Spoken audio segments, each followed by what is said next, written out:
स्वागत है आपका हमारे चैनल एजुकेशन माने एक बार फिर। और आज मैं आपके सामने लेके आ गया हूँ एसएससी सीएचएसएल के 14 मार्च की आपके फर्स्ट और सेकंड शिफ्ट के आप यहाँ पर क्वेश्चन लेके आ गया हूँ। पहले 2 शिफ्ट के क्वेश्चंस आपको मिलने वाले हैं और डेली आपको एनालिसिस मिल रहा है हमारे चैनल पे। तो अगर आपने चैनल हमारा सब्सक्राइब नहीं किया है तो सब्सक्राइब करके रख लीजिए। डेली अप टू डेट आपको एनालिसिस मिलेगा, पेपर क्वालिटी किस तरीके आ रही है सब डिस्कस करने वाले हैं। तो चैनल को सब्सक्राइब करके रख लीजिए और आपको फ्री कंटेंट यहाँ पर हम प्रोवाइड करेंगे। कोई फीस यहाँ पर पेड कोर्स नहीं चलाते हम, केवल फ्री कंटेंट आपको देते हैं। आपका सिलेक्शन हमारी गारंटी। तो चलिए आगे चलते हैं, आप यहाँ क्वेश्चन डिस्कस करते हैं आज की 14 मार्च की दोनों शिफ्ट के। तो यहाँ पहले शिफ्ट के क्वेश्चन देख लेते हैं। तो यहाँ पर टोक्यो ओलंपिक से यहाँ पर क्वेश्चन पूछे गए हैं। सुनने में आया कि 2 से 3 क्वेश्चन यहाँ टोक्यो ओलंपिक से पूछे गए हैं यहाँ पर। तो टोक्यो ओलंपिक के बारे में डिस्कस करेंगे हम कि क्या क्या क्वेश्चन यहाँ पर बने हैं। तो यहाँ पर एक तो पूछा गया था कि कितने गोल्ड मेडल भारत ने टोक्यो ओलंपिक्स में जीते हैं। तो भारत ने 1 गोल्ड मेडल जो है टोक्यो ओलंपिक्स में जीता है, आपको पता है। 2 सिल्वर मेडल जीते हैं और 4 जो है वो ब्रॉन्ज मेडल जीते हैं भारत ने। टोटल 7 मेडल भारत ने जीते थे।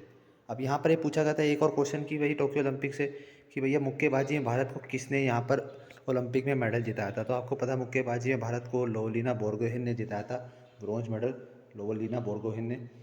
तो आपको पता, उसके अलावा आपको कुश्ती से आपको 2 मेडल मिले थे, आपको यहाँ पर पता होना चाहिए। 2 ब्रॉन्ज मेडल आपको, कुछ 2 मेडल मिले थे जिसमें से एक सिल्वर मेडल था और एक ब्रॉन्ज मेडल था आपका जो रेसलिंग से आपको मिला था। सिल्वर मेडल आपको जो है रवि दहिया ने जो था 57 केजी की जो है रेसलिंग कैटेगरी में जिताया था। और ब्रॉन्ज मेडल जो था आपको भारत के बजरंग पुनिया ने जी 65 केजी कैटेगरी में जिताया था। तो ये आपको याद रखना है। बाकी गोल्ड मेडल आपको पता है कि नीरज चोपड़ा ने जीता था आपका जेवलिन थ्रो में। नीरज चोपड़ा का गोल्ड मेडल था, आपको पता है। लास्ट मेडल जो था हमारा उस ओलंपिक में नीरज चोपड़ा का गोल्ड मेडल था। बाकी इसके अलावा जो है आपको यहाँ पर ये जो क्वेश्चन से आपके बने थे यहाँ पर टोक्यो ओलंपिक्स में से, तो यहाँ पर आपको पूरी जानकारी मैंने आपको दे दी कि कौन कौन से कहाँ से मेडल आए थे। आपके रेसलिंग से आपके यहाँ पर 2 मेडल आए थे, बॉक्सिंग से आपका 1 मेडल आया था, एथलेटिक्स से आपका 1 मेडल आया था और बाकी आपका जो है एक सिल्वर मेडल आपका वेट लिफ्टिंग से भी आया था, जिसमें मीराबाई चानू ने जो था वेट लिफ्टिंग में सिल्वर मेडल आपको जीता था। एक सिल्वर मेडल आपको मीराबाई चानू का इसमें आपको मिला था वेट लिफ्टिंग से। और बाकी हॉकी टीम ने जो था यहाँ पर एक ब्रॉन्ज मेडल जीता था। हॉकी टीम का ही ब्रॉन्ज मेडल आया था, आपको पता है। जो कि कितने साल बाद आता है, ये क्वेश्चन ही पूछ सकते हैं कितने साल बाद हॉकी टीम का ये मेडल जीता ओलंपिक में। तो मैं बता दूँ ये 42 साल बाद जीता है। इससे पहले 1980 के ओलंपिक्स में जो कि कोरिया सियोल में हुए थे, साउथ कोरिया में, तो उसमें भारत ने जीता था इससे पहले ब्रॉन्ज मेडल। और अब जाके भारत ने 2021 में जीता है। इसके अलावा नेक्स्ट क्वेश्चन आता है यहाँ पर कौन which dance is related with Assam. तो असम से कौन सा डांस रिलेटेड है, आपको पता है बिहू जो है ये फेमस डांस है। तो ऑप्शन में दिया था आपको बिहू दे रखा था, ऑप्शन में बता रहे थे बच्चे। तो बिहू इसका सही आंसर हो जाएगा बिल्कुल। डांस सबसे फेमस डांस फॉर्म है बिहू। एक क्वेश्चन आता है कि which dance is related with Rajasthan. तो राजस्थान में एक डांस फॉर्म था, ये ऑप्शन में घूमर दिया था। तो घूमर ये रिपीटेड क्वेश्चन है, आपको मैं बता दूं सीजीएल में भी आ चुका है ये और फिर से यहाँ पर पूछ लिया गया है। तो घूमर इसका सही आंसर हो जाएगा। ये जो है माँ सरस्वती की पूजा के उपलक्ष्य में जो है ये बनाया जाता है। घूमर डांस जो होता है ये फेस्टिवल के रूप में बनाया जाता है। तो इसको याद रखना है। ये जो है भील सदन राजस्थान में, राजस्थान के जो सदन पार्ट है वहाँ पर ये बनाया जाता है मोस्टली। माँ सरस्वती की पूजा के उपलक्ष्य में जो है ये रात को एक घूमर डांस का आयोजन किया जाता है वहाँ पर। तो ये साउथ राजस्थान में बहुत पॉपुलर है ये। नेक्स्ट क्वेश्चन आता है यहाँ पर कि 100% सोलर एनर्जी यूज़ करने वाला कोई राज्य पूछा था। तो ये भी रिपीटेड आपको पता, 100% सोलर एनर्जी जो है किस राज्य मतलब किस विलेज में पूछा था कि सोलर एनर्जी से कौन सा विलेज है जो 100% सोलर एनर्जी से चलता है। तो आपको पता है मोढेरा विलेज।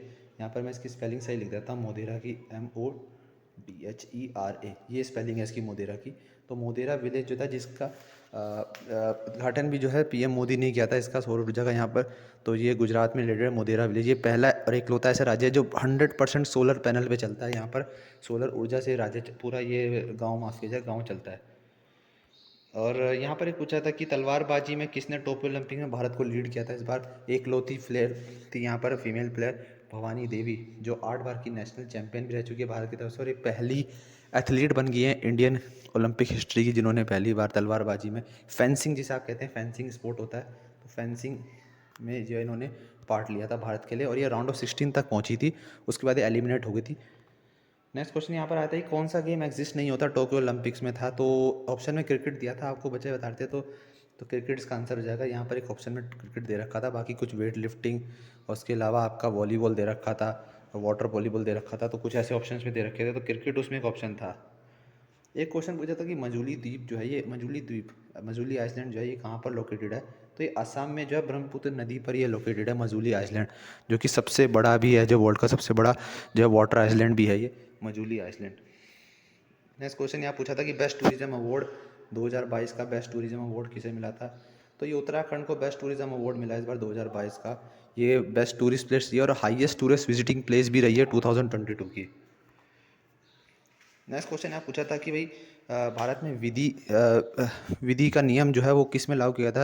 ये लॉ ऑफ प्रोसीजर जो है ये किस संविधान में किस देश के संविधान से लिया था, कुछ ऐसा क्वेश्चन पूछा था। तो ये जो था जापान से लिया गया था विधि का नियम का लॉ। तो ये जापान का आंसर हो जाएगा। बाकी यहाँ पूछा था कि बैटल ऑफ कन्नौज जो है ये किन के बीच लड़ी गई थी।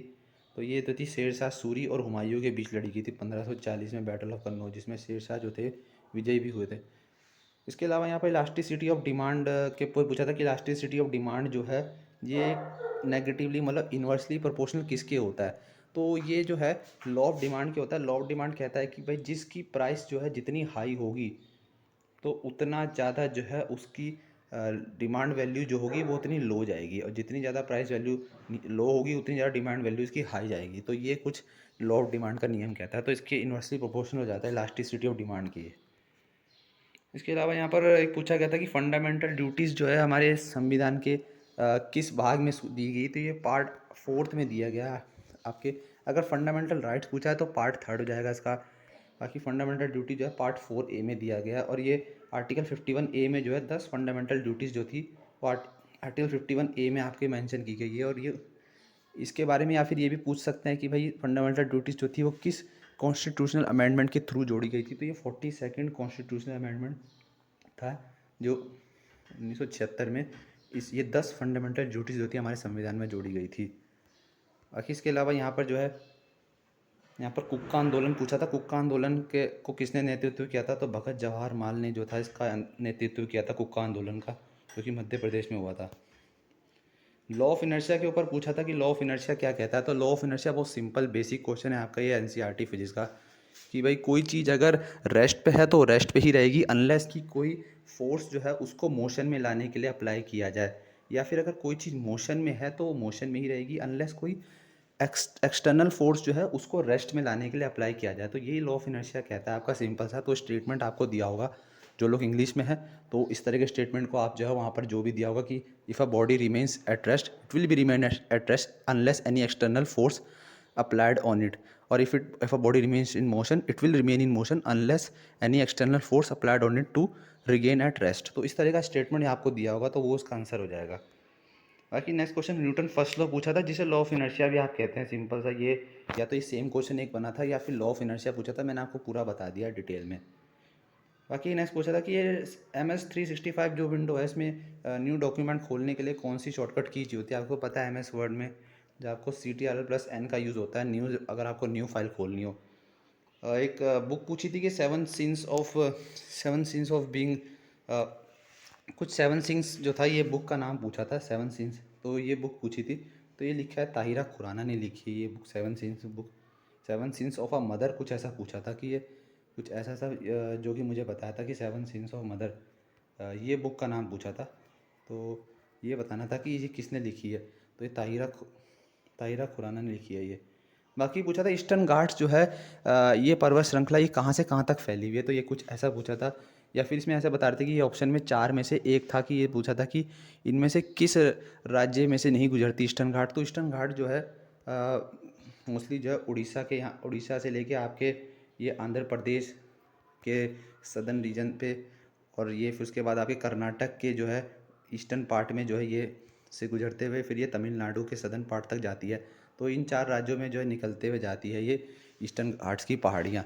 और इसकी जो प्रमुख नदियाँ गोदावरी, कृष्णा, कावेरी, ये सब नदी जो है इन नदी को काटते हुए पर्वत सब ये नदियाँ जो है पर्वत श्रृंखला को ईस्टर्न घाट्स की पर्वत श्रृंखला को काटती हुई जाती हैं। तो ये इसके बारे में जानकारी दी ईस्टर्न घाट्स के बारे में। तो अभी बात करते हैं यहाँ पर आपकी सेकंड शिफ्ट के बारे में कि सेकंड शिफ्ट में कौन से क्वेश्चन आए थे। नेक्स्ट यहाँ पर हम बात करने वाले हैं सेकंड शिफ्ट के पूछे गए क्वेश्चंस के बारे में कि कौन कौन से क्वेश्चन सेकंड शिफ्ट में पूछे गए हैं। अब सेकंड शिफ्ट पे आते हैं। तो यहाँ पर सबसे पहले पूछा गया था कि वो बिल्ट स्टोन मॉस्क, पत्थर का मस्जिद सबसे पहले किसने बनाया था यहाँ पर। तो ये परवेश शाह ने 1621 में, जो जहांगीर के पुत्र थे इन्होंने बनाया था ये सबसे पहला मस्जिद 1621 में। तो परवेश शाह इसका आंसर हो जाएगा यहाँ पर।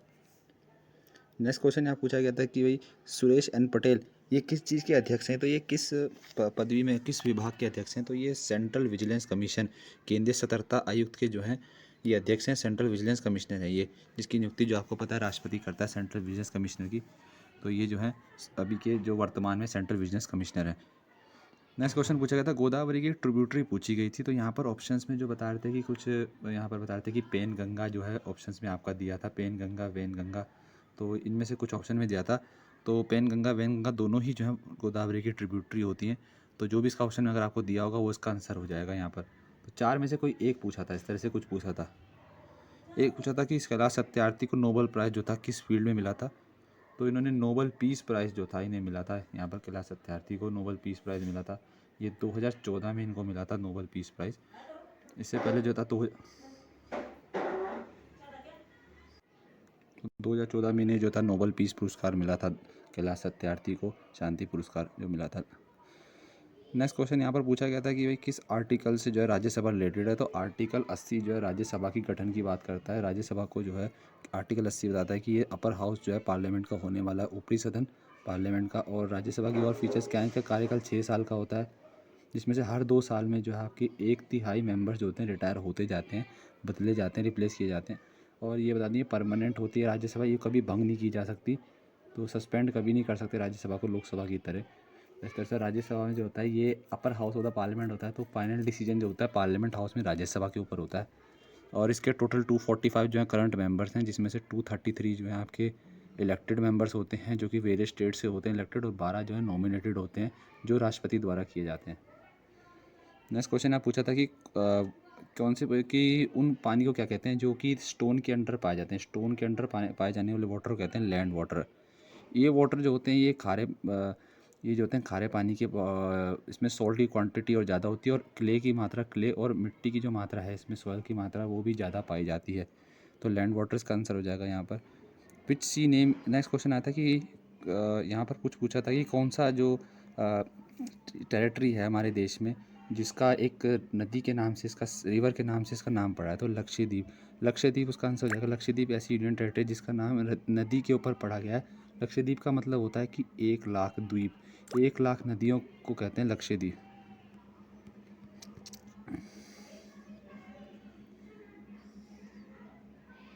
तो यहाँ पर इसका आंसर हो जाएगा। नेक्स्ट क्वेश्चन यहाँ पूछा गया था कि वो प्रेजेंटेड वाघ यंत्र थ्रू नाट्य शास्त्र। वाघ यंत्र को नाट्य शास्त्र की तरह किसने प्रस्तुत किया था। तो वाघ मुनि इसका सही आंसर हो जाएगा। भरत मुनि ने जो है वाघ 220 ईस्वी में जो है इसको वाघ नाट्य को जो नाट्य शास्त्र की तरह इन्होंने प्रस्तुत किया था वाद्य यंत्र को। तो नेक्स्ट क्वेश्चन यहाँ पर इसका आता है यहाँ पर कि MS एक्सेल को जो है सेम कमांड पे लाने के लिए कौन सा शॉर्टकट की यूज़ किया जाए, कि मतलब वापस से जो है अंडू करने, वापस में जो सेम कमांड पे आप चल रहे थे उसको वापस लाने के लिए। तो इसमें CTRL+Y या फिर F4 का यूज़ किया जाता है। इनमें से कुछ भी यूज़ कर सकते हैं, या फिर F-lock की के साथ भी F4 का यूज़ किया जाता है इसमें। बाकी यहाँ पर जो था 7 अनुसूची के ऊपर एक क्वेश्चन पूछा गया था यहाँ पर कि 7वीं अनुसूची में जो है क्या मेंशन किया गया है। तो आपको पता है भारतीय संविधान की 7वीं अनुसूची में जो है भारत के जो 3 लिस्ट्स का मेंशन किया, 3 सूचियों का मेंशन किया गया, जिसे हम यूनियन लिस्ट भी कहते हैं। एक होती है यहाँ पर स्टेट लिस्ट और एक होती है आपकी कंकरेंट लिस्ट। तो ये 3 लिस्ट होती हैं आपकी। इसके तहत जो है यहाँ पर राज्य और संघ के बीच जो रिस्पॉन्सिबिलिटीज़ है उनको बांटी गई है कि कौन से कार्यभार का जिम्मेदार जो संघ लेता है, कौन से कार्यभार का जिम्मेदारी राज्य लेता है। तो ये जो है इसके मेंशन किया गया है इसके ऊपर सारा शेड्यूल 7 में। बाकी रेल तेल के ऊपर एक क्वेश्चन पूछा गया था, UNWGC का पूछा गया था, यूनाइटेड नेशंस वाल सेल ग्रोथ कंट्रीब्यूशन, और कुछ ऐसा इसका यहाँ पर जो है ये मीटिंग बैठी की थी। UNGC की मीटिंग कहाँ हुई थी तो ये पूछा था। तो ये अभी हैदराबाद में हुआ था। इसका दूसरा सम्मेलन जो था UNGWC का 2022 में जो था ये हैदराबाद में हुआ था, इसका दूसरा समिट।